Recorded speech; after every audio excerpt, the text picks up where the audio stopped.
Okay. Um, just a second. All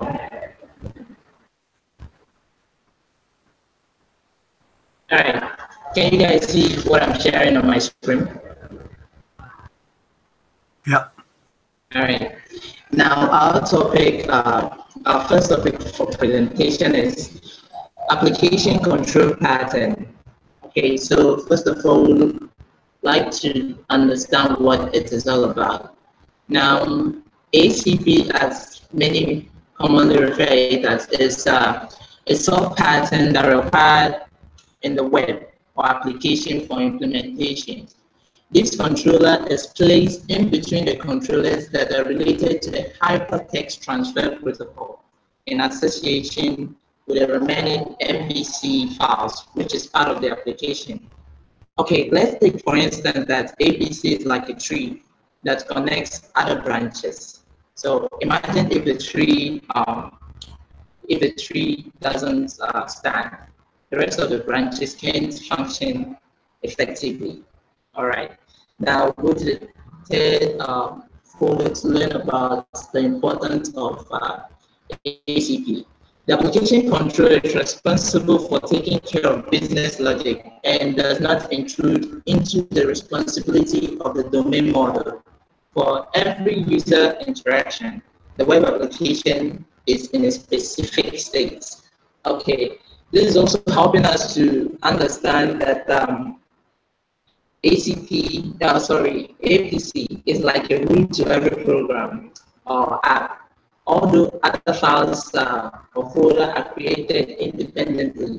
For example, the model or the view, they all can all be required into the application controller to fuse in order to achieve a common goal, which is to make the program work effectively.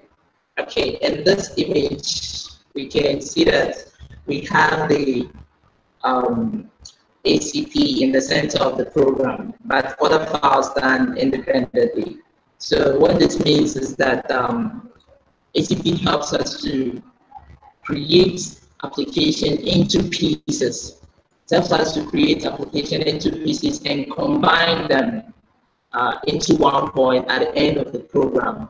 So it also helps us to, with editing the codes. So imagine if we had all this code into one, let's say one file, which is the application control. It would be very hard to edit. So I would try to jump straight right into some codes that I made so that we can, better understand the whole concept. Okay, now here, this is, I'm going to use a mathematical program to explain how ACP works. So here we have the addition class, we have the subtraction class, and we have the handler class, and we have the controller, and we have the calculator class. So first of all, I would try to explain this. Now, in this class, we have the addition implemented. Now, what the handler does is, here I try to show a performance. This class helps us to calculate different sums in our code. That's what the handler does. It helps us to execute most of our code. So that's why I required it, or I imported it into the addition class. So here we have the public void, the integer of 1 plus 1. So the user can either put any number and the system will print the sum of the number. So likewise, this class, the subtraction. So we can have like division, multiplication, and the rest of it. But I just use the addition and the subtraction class to, help us understand how this works. So I've talked about the handler. Now we have the controller. As we can see at the top section of this file, that we imported a lot of these different classes into our controller class. So we can see that the first line in line A, the public static hash map. So what it does is that the hash map here not only stores a string, but it also calls our other classes. Instead of using case or switch, this allows us to move through the codes easily. So this is what this does. And down here, the handle user input. This method right here allows us to read the user's command and from the main class as well as the input. So all these codes, like we see, I've imported here the hash map. So we have the addition symbol called. Likewise, I can maybe if I had other classes or other views like multiplications, division, I can require it here in our controller class, and I'll also hash the command so that everything can work perfectly. They are just there to achieve the command goal to make the program work effectively. So we have the calculator Java hash which I bought. So this is where like every other thing displays. So just like we talked about the MVC, the model, the view, and the controller. There can be so many controllers, but the ACP happens to be the master of them all. This is like the root section. Without it, every other thing seems to be having problems to be executed. So here we have the integer one called and the string command prompt. So this is where the system, you input the first value or data, and the system prints it out here, and then it handles down the input. So it depends on the command which you use, either addition, multiplication, subtraction, depending on the files also you have in your section. So this is just more like a brief and short explanation on how ACP pattern works. So it's not much of a big deal, but it is very much important, because imagine we have so many codes that we happen to write them all in the controller. Maybe let's say that I added the addition class, the subtraction class, and the rest of it here. It's kind of like makes our work so very hard to understand. But with ACP, we can be able to split them into pieces, and it can help us to make changes, do some little editing, and it will also help our work to be very much easy to read. So I don't know, perhaps if we have any question in line with this presentation, I'll be so pleased to, tackle it. Well, thanks. Okay. All right, guys. That's great. I mean, it looks like APC is quite similar to MVC. Yeah. Yeah, that's very true, because when I was doing my studies and research, they are connected, but there is some sort of difference, because it talks about the main controller, which in most cases we find on the root of the service. So that's how it works. Oh, okay. Okay.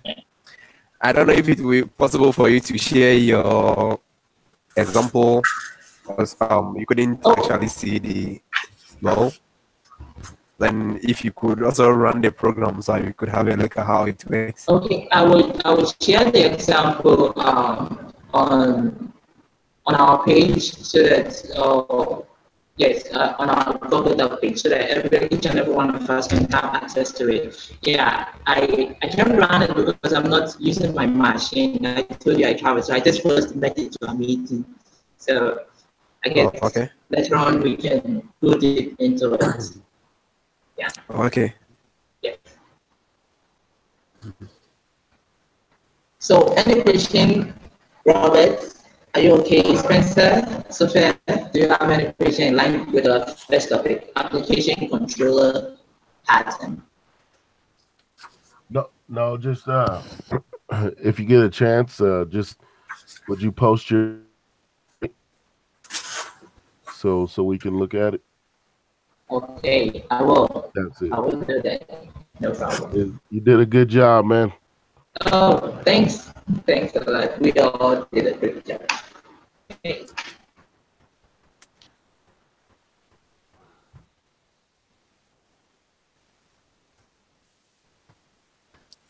Is there anybody else presenting tonight or today? Yeah, I'm gonna talk about system level test. So, Oh, if no one has any other question, maybe we can move on to that. I okay. mean, okay, so I'm gonna start. I don't have slides to show, but I figured it's quite simple to do and quite easy to follow up. So, when you talk about system level tests, I believe you've all had the opportunity of maybe using a program, playing a game, using the software. Okay, so most of these softwares, as we know, are used for specific purposes. They are designed for specific use, and so users or end users can use them and have the software do the things that the software is meant to do. Okay. So in system level test cases, this is where the software is actually completely done, and you will have to go in and go and test it if it meets all requirements. So most of the time, you end up getting a different software, or you end up getting some modification to the original design of what you actually had in mind or what you wanted to do. But nevertheless, as well as the end product serves the users well, I mean, that's the most important thing we look at in system test levels. So with this, there are questionnaires that maybe you set, and you have maybe 2, 3 people, or 4 or 5, and then you go in, and then maybe you run a program and you check each side of it to see if it's working all right, if it needs improvement or whatever thing it is. So I've actually, this is one of the topics that I did earlier on, and it was quite easy. So I passed it over there. So I'm gonna go ahead and show you an example of how system level tests are. So I mean, this is system level test. I did this one for a registration software where students can access will have access to it, and then they can log in, pay their fees, register for their classes, and have their student account activated. Okay. So I mean, if you can see, there's a scenario, a purpose for the level. There are prerequisites, the things that the software meets, and then the end results of everything. And then I use pass, I use P to represent pass, and I use F to represent fail, and then I use if that's none of them were achieved, and maybe some comments. Okay, so I mean, if you take a look through where I say login, maybe users where the users able to log in, so the software or the system I built past that level. So, and I gave it a comment that our login was successful, and then I say fees upon login. There's a prompt that asks you to pay. So when you log in, did the prompt show? Did you see the prompt that prompted you? Oh, pay your fees, and it passed. But then you realize that maybe there's a comment that says, "Oh, payment was successful. However, more means of payment should be integrated." So yeah, comment maybe the one I did for only accepted credit cards, so you can't use PayPal or other means of payment to pay.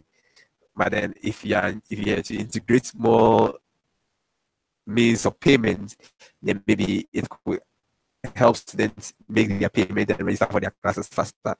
So after payment was the student account activated automatically, because something I said it should automatically do.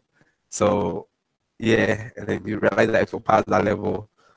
And so, I mean, as you go through or you see it, you realize that there are comments, and if they failed or they passed, you see what has to be done and what you can do. So the comment box is there to help you know what to do and how to do it. So I mean, I believe to pass on this topic, you can just take a software or a program, that you've used before. Then you set those questionnaires so that you run the program step by step and see if it meets the questions, or if it's saving as it's supposed to save the user. Then you can go ahead and just submit that for a fluency assessment, and I believe you can easily pass off on that. So basically, system level things is not difficult. It's just a bunch of questions that are being asked if the software or the program meets the needs of the end user. So it's all about system level test. Any question, any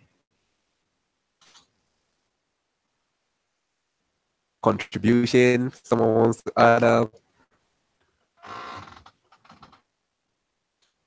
I tried to look up the system test, and I was lost. Oh, sorry you were lost, but it's just a bunch of questions you ask yourself. So take it as, okay, let's take an example to be like your BYU account. Okay, so maybe you set questionnaires for your BYU, BYU.edu, the website, and after you log in. So it has a lot of things like that. Let's take an example. Let me share my screen again, and let me log into BYU, and then I can probably show you how you can easily do one. Okay, so this is my BYU account, if you can see. So, and then I'll go ahead and probably say, okay, so what does the student question do? So if I click on student, you realize that you take me to a whole lot of, you're asking me to log in again because I've been out of it for a while. Oh, okay, so when you open my BYU.edu and you press sign in, that is the sign in prompt show where you have to enter your username and password.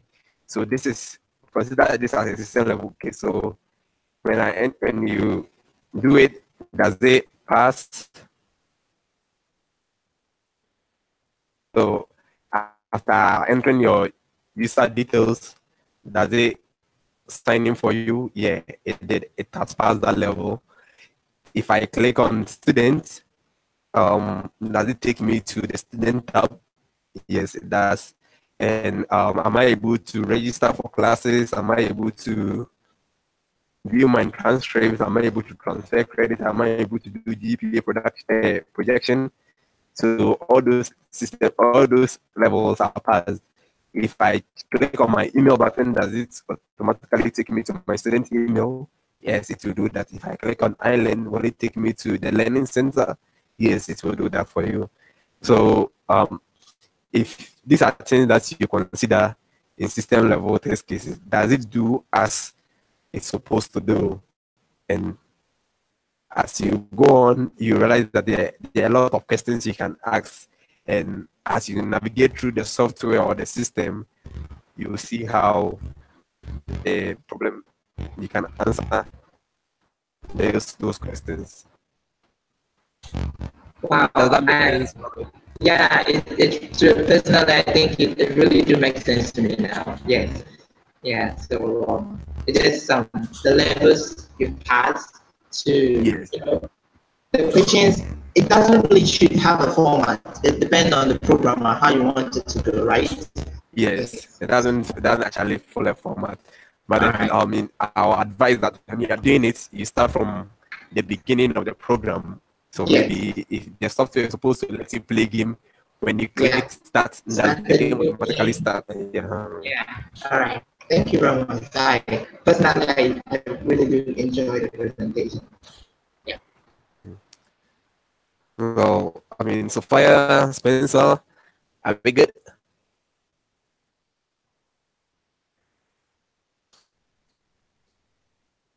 Spencer, Sophia, Robert, you good? Yeah, I'm good. How about you, Robert? I think I'm good. That I appreciate that. Would you can you share your document one more time for me? Okay. That actually explained a lot for me because I was This is trying my- to understand that.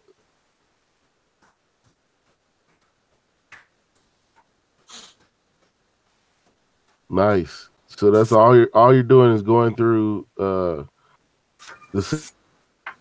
checking everything to see if it works. Yeah, yes, that is all I'm doing, and then giving it pass or fail and adding comments to it. Okay. Good. Nicely done. Okay. So I